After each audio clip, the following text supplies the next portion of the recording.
Welcome to Australian basketball history. Why don't we start with your name, where you're based and how long you've been playing basketball. Okay, thank you, George. My name is Gail Henderson. I live in Manly and I've been playing basketball now, as we just worked out, to be 49 years. So that's a bit scary. It's wonderful that we have been playing for that long. One of your nicknames is Hendo. Is it okay if we call you Hendo today? Sure. Right. We're up here at the 2024 Pan-Pacific Masters Games, and for those who don't know what that tournament is, it's the largest multi-sport event in the Southern Hemisphere. 16,000 athletes come together from 37 countries to play 40 sports, and we're playing basketball, and you're playing for the most iconic team in women's Masters basketball, the Butterflies. So, day 4 of the competition, how are the Butterflies going? We're going great. We're undefeated. The games have been pretty tough and we hope that we'll stay undefeated for the rest of the week. Great.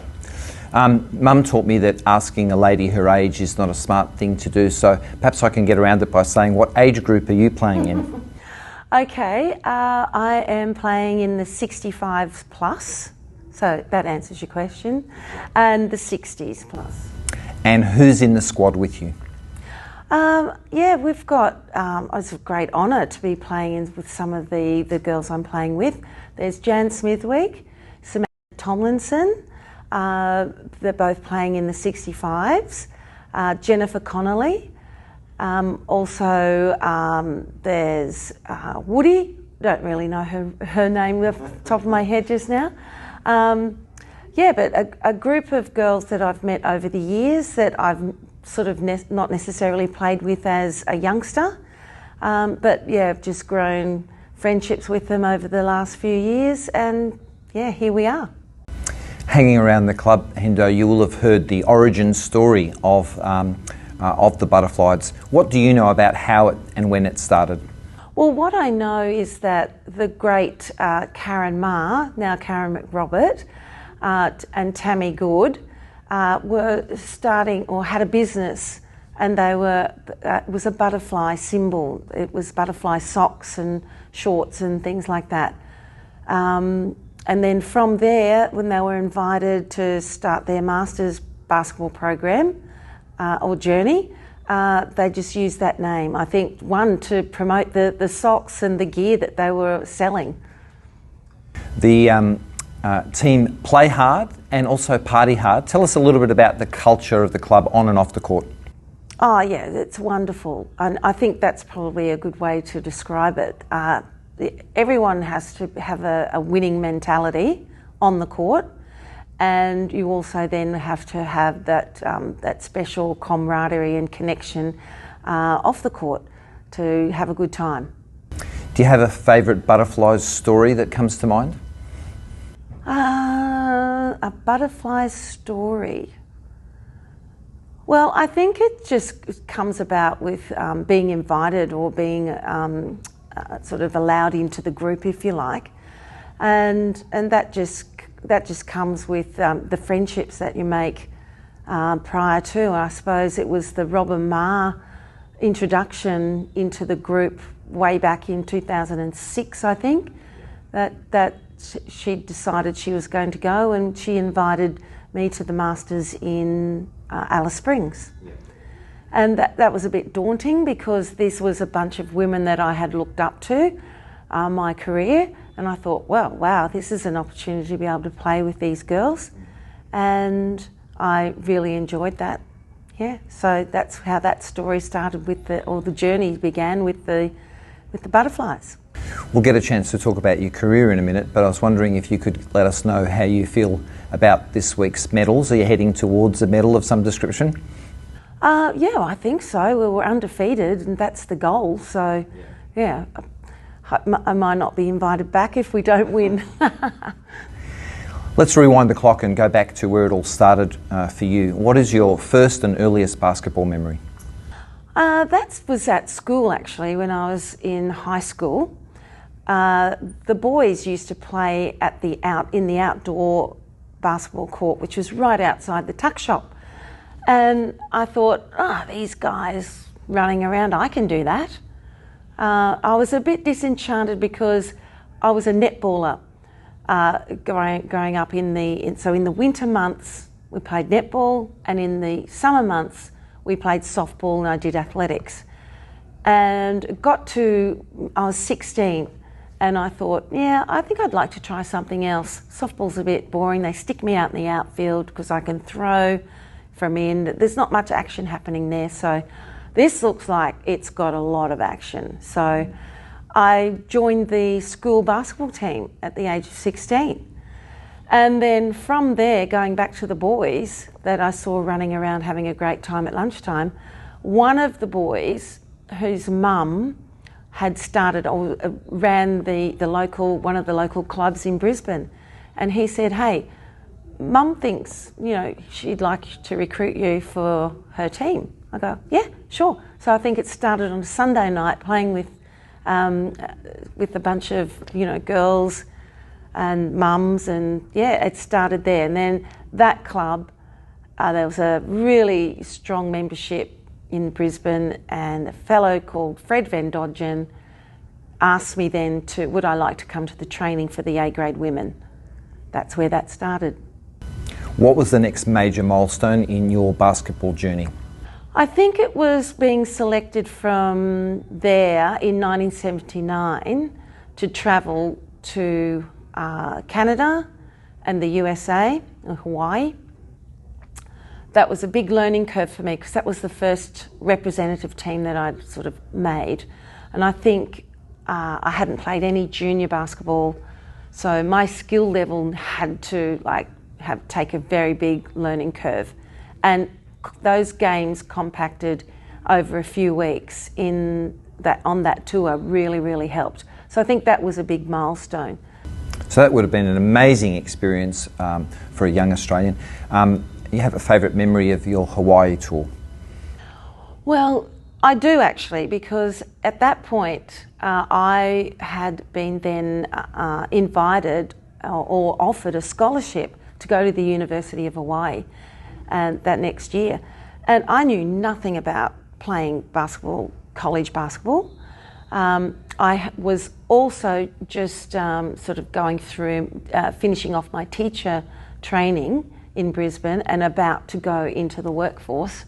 And I thought, this is a little bit of, it's a great opportunity, but what am I passing up by not getting a job and going into the teaching profession? So I actually knocked that back, but it could possibly have changed a little bit of my basketball journey had I taken up that scholarship to go to Hawaii. And Canada would have been amazing for you as well. Do you have a favourite Canada memory? Oh, look, I think it was just the whole experience, like going away with a group of people. We had to get to know each other very well. Travelling from place to place under extreme winter conditions. Remember, we got locked down in Banff because our train froze. The pipes froze up. We were just then stuck, and I don't know whether we made it to our next game. But those kind of life experiences are the things that really stand out as well. But the best thing was just the experience that I gained, a compact season almost, several games in a row, and making those adjustments and learning along the way. You come back, you continue to represent Queensland, and in 1983 you are runners-up and get a silver medal to Victoria in Adelaide. That was a great achievement for the Queensland team.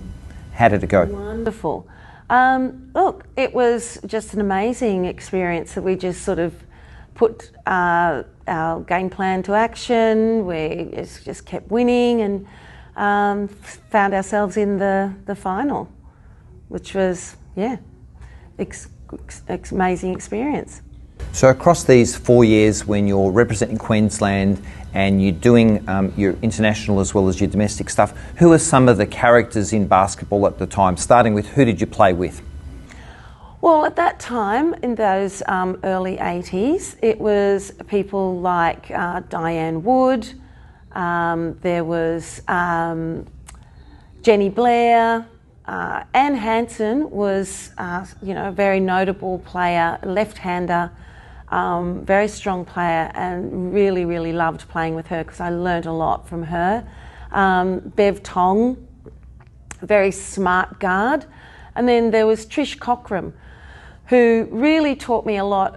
There was several times where I thought I was probably on the back of the raft of her because she would really tell me what to do. She would really guide me. She was tough to play with, but I loved playing with her. I learnt a lot about how to work hard, how to play hard, the tactics on the court. Yeah, so I really admired her. And from a coaching perspective, who was coaching your Queensland squad? Yeah, well, there were a few there. Russell Bowie was a very passionate basketball coach. So his training sessions, he always came up with something innovative. He was always thinking about the opposition. So, yeah, I think he contributed a lot to the growth of the game at that time. So there was Russell, there was Harry Spencer. I have a lot to owe to him because he was the coach at the time that we travelled to Canada. Again, Fred Van Dodgen at those times. Yeah, and later on there was Rick Lawyer, and so they all contributing. In 1982, 1 year after the formation of the WNBL, you get a phone call and you get selected for the Opals. Tell us about that. Well, that was, so excited. There was so much, hard work had gone into the years before that, and to be rewarded with that was pretty special. I was a bit surprised, to be honest, but making the squad and making teams is one thing. It's staying in there and continuing to get better and prove yourself was another. So, I ended up in the squad for 3 or 4 years, I think.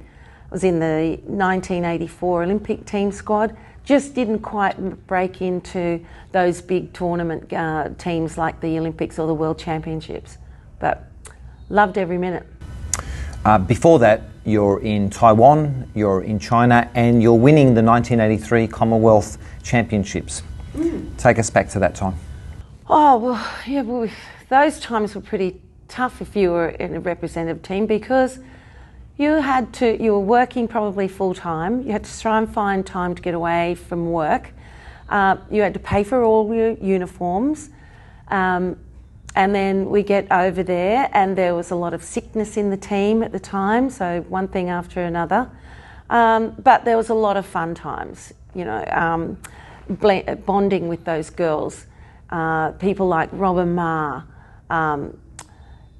Marina Moffa at the time, Karen Dalton, very, very, Jenny Cheeseman, like brilliant players.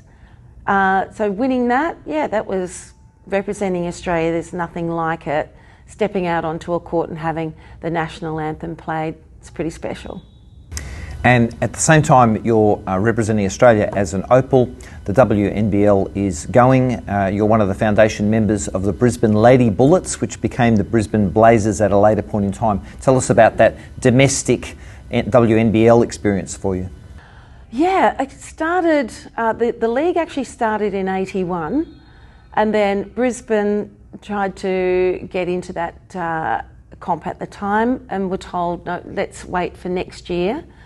And when we went into the comp in 1982, no games were played in Brisbane.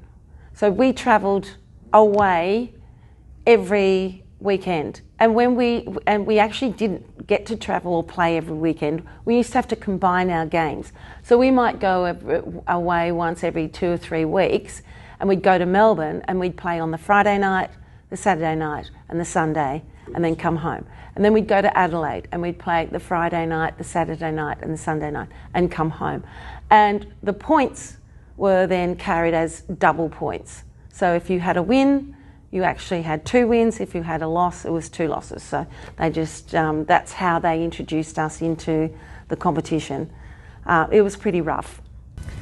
Hendo, give us a feel for who you're playing against in some of these other teams, particularly the strong teams out of Melbourne, with all of Melbourne's sort of long background and history in basketball and in women's basketball, where Betty Watson was based. So tell us about some of the people you played against.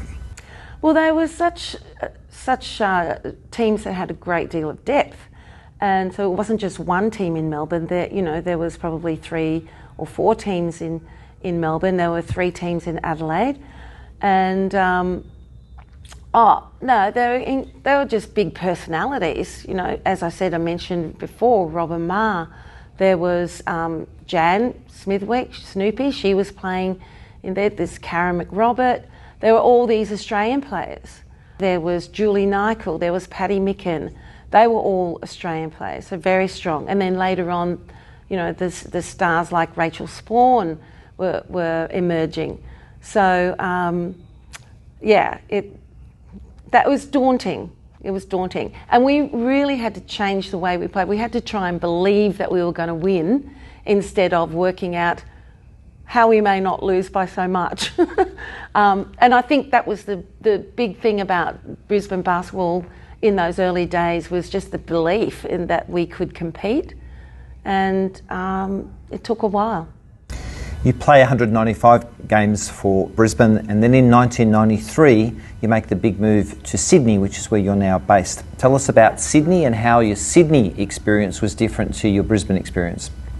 Yeah, I was very lucky to come into the Sydney scene in 1993.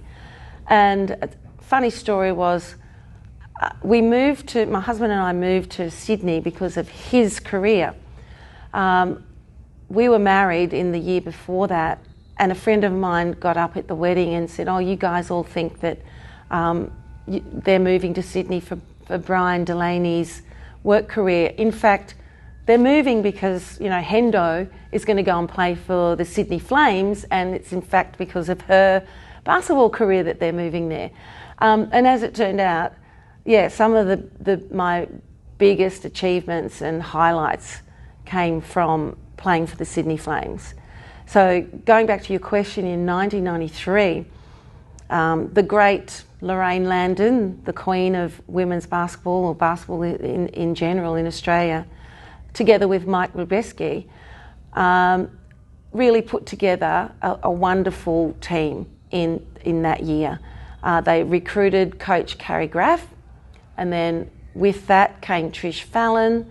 Robin Ma was all settling in Sydney because Tom had got the Opals coaching position, so they had moved there.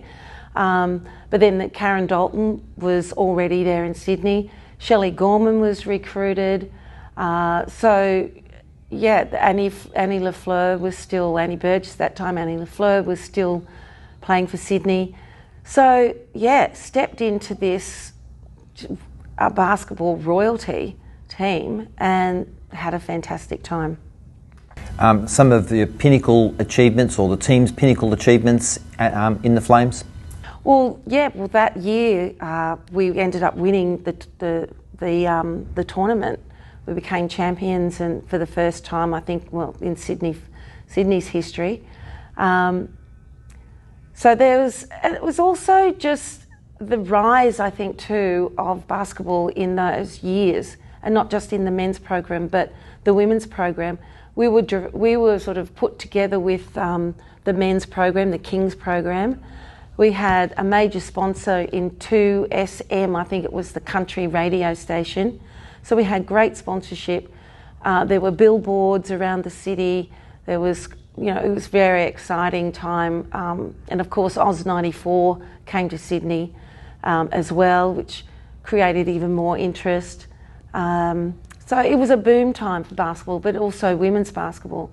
It was also the first time that I'd been paid to play. It was a very minimal amount, but the starting of professional, sort of a environment, I guess, started for me there. You were with the Flames until 1998, completing 293 games in total. one of the highest ever numbers or games completed for a Queensland female basketball player. No doubt you will have watched the evolution of the WNBL since that time. How do you think it's changed? Well, I think the level of professionalism has allowed, obviously the girls to devote more time to their training, space out their training so that there's more time for recovery. So they do spend a lot of time in the gym, strength and conditioning. So I think being able to really work on their game is one of the biggest changes. And what shape do you think the WNBL is in today? It's in great shape. We've got a wonderful product. We're the only female sport to be running for 43 years or whatever it has been in our league. So it's very well respected around the world. We've produced some of the best players in the world.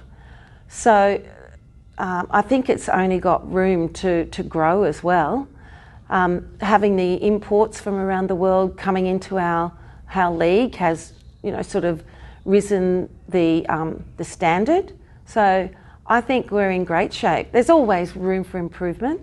There's always room to have more media coverage and get our sport into the general public more. And so I think that we just got to keep working at it. I think it's a really exciting time for Australian women's basketball, particularly given all of the media coverage we're getting on Caitlin Clark and what's going on in the WNBA, which is just phenomenal. It's got to be a great boost for us here domestically. Oh, we're hoping to reap the benefits through that, but what a phenomenon. I think it sort of started in Australia with the Matildas when the nation really stopped at their World Championship to watch the Matildas play. It was a real turning point, I think, in women's sport. And, we've just got to stay on that roll. We had our own World Championships the year before in Sydney in 2022. And there was great interest, there was great results, the crowds were great. So I think there is a market there. People do want to see women's sport. And I think we've just got to keep educating people that it's a worthwhile thing. And I think this is what Caitlin Clark has shown in America. Sellout crowds, 20,000 people. I think the recent WNBA finals with the Liberty and Minnesota Lynx was watched by 2.3 million people, which is an incredible sort of, I think, shift just in sort of a short amount of time. So we've just got to keep pushing and keep just throwing our personalities out there. It's the players that are going to build the sport. And the fact that, Caitlin Clark is just a single individual and she's proven that. And we've just got to keep focusing on these great athletes. You similarly will have been watching how the Opals have evolved since the time you left. So perhaps you can reflect on what kind of shape the Opals are in today. Oh, they're in great shape. How long have we been sort of second or third in the world for? It's over 20 years. And that program, when you consider how many, our population, when you consider basically our lack of facilities, if you like, in and around Australia, that we sort of almost turn away juniors because there's nowhere for them to play. Yet here we are, a small nation, and can produce these wonderful athletes, these wonderful players. So, that's a great feather in the cap of all those volunteers around Australia, all those coaches around Australia, administrators, Basketball Australia and all the states. And, there's a lot of talk about the effectiveness of the COE, but, that it's produced our junior players, and they've come through the under 22s and the gems and the sapphires, and they've all done really, really well. And that program, those players are coming through now into the Opals. And of course they're led at the moment by the amazing, incredible Sandy Brondello. Back to you. What happened to your professional career after 1998? I ended up playing, I suppose people say you don't ever retire, you just sort of move down a grade. So basketball was just in my blood. So when I wasn't playing in the National League, I ended up playing in it was the old Seaball then, so it's basically the NBL 1. So I went and played for Sutherland, and I just sort of continued playing in that league, in and out of a couple of different teams, and I think it was I was at the age of 50 when I was playing NBL 1 for the Comets in Sydney. I don't know if that was such a good idea, but I was there. I'm sure you were. When you look back over the arc of your career, if you were to talk about your skills as a player, what are they? What do you bring to a team? Okay, I think I'm a bit of a deceptive sort of player. I think I'm a hard-working player. So I think I can contribute defensively, and sometimes I can mark players that are a little bit, or I was able to, a little bit bigger than myself because I was a little bit stronger. And so that way I could be shifted around in a team, I suppose. I think I was, a decent rebounder. Yeah, but I just think I just worked hard on the court. Yeah. Best player you've ever played with? Played with? I could probably group a whole lot together and not try and single out anyone in particular. But Robin Marr, Sandy Brondello, Trish Cockram, Shelley Gorman, Karen Dalton, Michelle Timms, Annie Lafleur. There's a few. I've been very lucky. Best player or toughest competitor that you competed against? Well, I could probably put all of those into the same category because I would have played against them in different teams when I was playing for Brisbane, so they were all playing for different other teams. Like internationally, played against Baby Huey from China in that China series. That was pretty tough. Who's your greatest of all time? Oh, have to be Lauren. Played against her, yeah. She was at the Institute, still finding her way into the Australian basketball. Like she was already destined to be great, but she sort of had a few doubts about herself, entered into the Opals, and yeah, she just blossomed. I saw her play in the last year's WNBL finals with Southside Flyers when they won. It was just, the roof blew off the stadium. It was so exciting. Yeah, she's pretty special. When you meet people and they ask you to tell them your favourite basketball story from that era and that time, do you have one that comes to mind? Well, I think it was playing against Lauren. Yeah, it was very hard.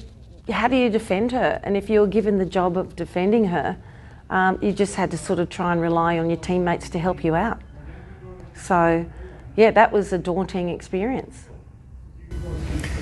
Hendo, let's talk about Masters basketball. Before we do that, I think it's important to note that you're still playing domestically. Tell us about that. So on Wednesday nights in Alexandria Stadium, the old Comet Stadium, that's the domestic, I think the highest level of competition for, it's called the Premier League Women. So Wednesday nights is the night that I get out there and run around, or shuffle around if you like.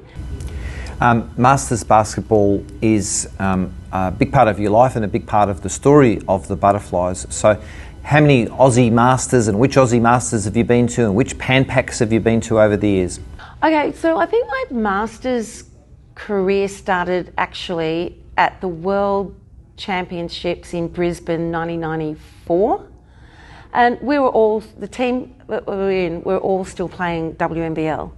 And we wore bodysuits. So we were sponsored by Rolf Motors. We had our our group get together up in Brisbane. We ended up winning. But again, there were players like Robin and Karen Dalton and Marina Moffat in that team. And yeah, that was the first Masters that I'd been to. Then there was a bit of a gap. And then there was the 2006 Masters in Alice Springs as a butterfly. And so ventured there, had a great time, met these wonderful people, reconnected with them. I'd played against most of them and not necessarily with them, but they were my heroes, you know, Snoopy and Karen Ma and Sam, and I just admired the way they were still running around and playing as hard as what they were. And you've been to a few Pan-Pacific Masters games up here on the Gold Coast as well? Yeah, I've been to a few up here now. There's probably 3 or 4, I think, yeah, over the years. Have you done a World Masters Games? The World Masters in Sydney, and then was the World Masters in Auckland. That was 2017? Yes. Yeah, we went there, yeah, so a couple. Earlier on we were talking about FIMBA and Australia's efforts to make sure that we've got really strong representation in the largest Masters basketball events in the world, which are run by an Argentinian family. Is there an interest perhaps in competing in a future FIMBA tournament? We've got one in Switzerland next year that we'd love to sign you up for.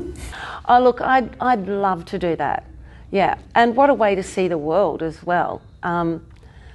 However, I think there might be a clash in my calendar for next year in 2025, but I'd be keen for any other time, so keep my name on the list. We're holding an information session tomorrow at 11 o'clock just in case you can make it. I heard about that.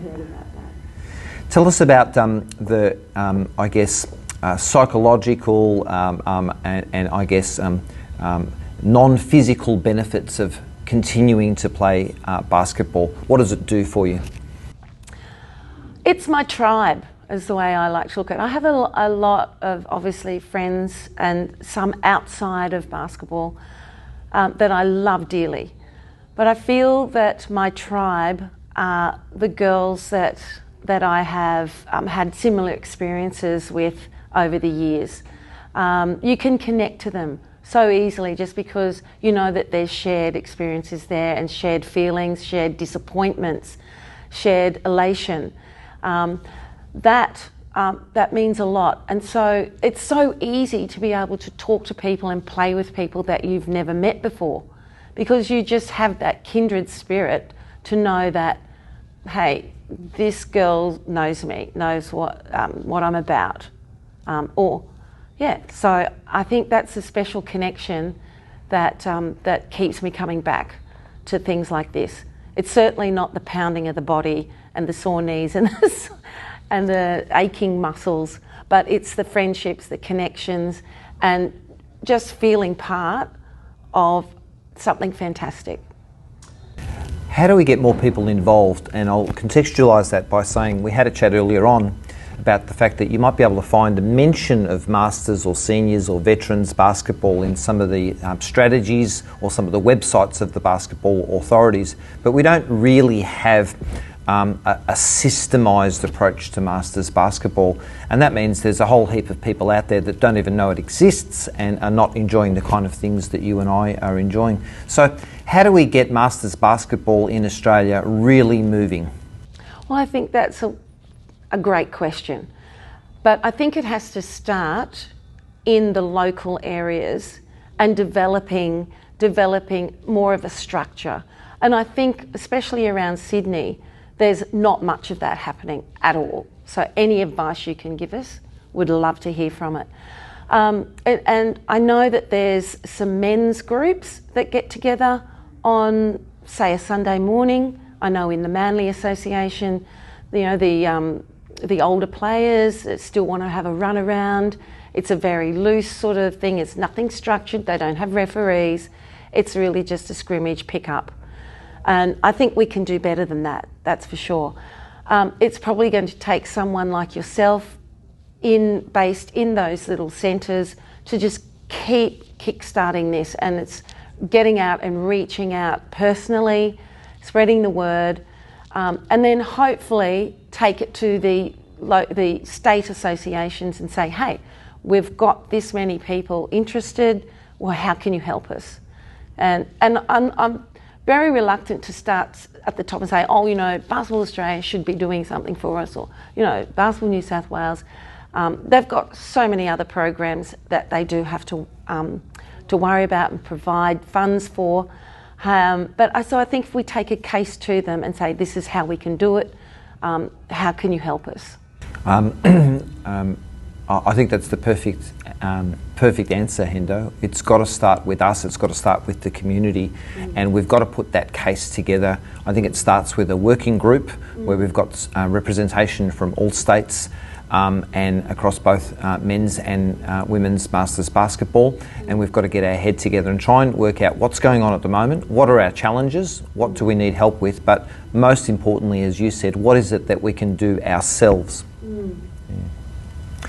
Tell us about what you do when you're not playing basketball. How do you feel your life? Well, I'm a golfer, so I play golf a couple of times a week. It does my head in. It's a really tricky game because you can be fantastic one hole or even one shot, and the next minute you don't know where the ball is going to go. So I find it a very tricky sport. It's compelling. And it's frustrating, but it's so rewarding as well. And I think part of the reason that I also have taken up golf is the same reason that I'm involved in basketball too, and that's the socialisation, the connection with other players. I'm still really wanting to get my handicap down, so I'm still quite competitive, but I've learnt that it's not the end of the world. Just accept that you're out there, you're still moving, you're socialising, you're out with outside, beautiful day, and yeah, take the good with the bad. Hey, your loved ones, tell us about family. Yeah, thank you for asking. I'm married to Brian Delaney, also passionate about basketball and passionate about women's sport, women's basketball, and rightly so because we've got two girls, Alex and Bree. Alex is 29 and Bree is 26. They both went to the USA on basketball scholarships, two completely different experiences, and both have come back and are still involved in playing. Alex ended up winning a championship with Canberra Capitals, and it's a big highlight of her career. And now she's back in Sydney, she's working full time. Both of them were playing NBL 1 for Manly last year. That's a great finish there by Bree Delaney. So, yeah, they're doing very, very well. Very proud of them. Excellent. Well, Hendo, we've loved catching up with you this week, and thanks for the time you've set aside for us this morning. Wishing you and the Butterflies all the very best for the games that are ahead of you, and otherwise play hard. Yes, thank you very much. And same to you.